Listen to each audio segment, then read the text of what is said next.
Hi there, and thanks so much for being here. I'm Erin, and I'm so excited to start this new playlist that's a Train the Trainer playlist on how to bring writing into the instruction you might already be doing in your business, organization, or classroom.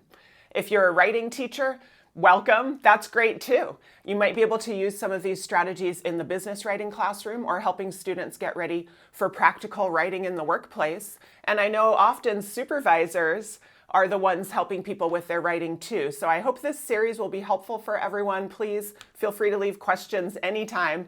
What we're going to do today is I'll introduce what's coming in the playlist very briefly, and then more importantly, we will look at what I'm going to suggest that you could do between now and my next video, which will come out next week, how you can start thinking about what you want to bring to your learners around the writing that they're going to need to do for work. Okay, so here's what we will learn in this playlist. Over time, we'll have videos on why to do this and how to do it, right? What does it take to create business writing, strategic writing programs in your leadership program or in your training and learning and development offerings in general? Lots of videos will be about curriculum and activities, lessons, things you can try, whether it's on Zoom or in person, ways to stay active with learners, because writing, is a subject where sometimes people are thinking, oh God, a class of 3 hours on writing, I'm not sure, but we can make it engaging, we can make it experiential so learners realize why to write a certain way based on their own experiences as readers.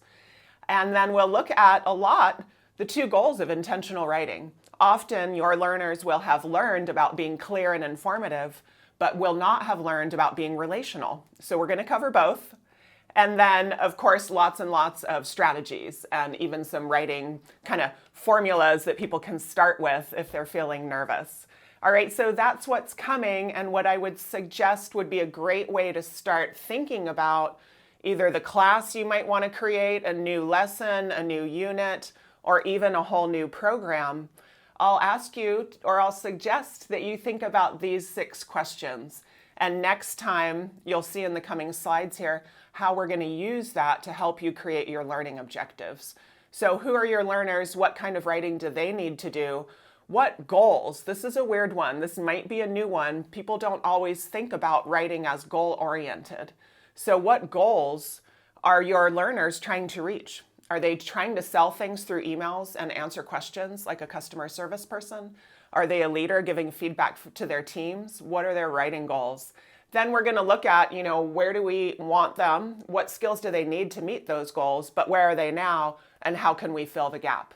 All right. And that's where you will find your learning objectives. Quick example, customer service.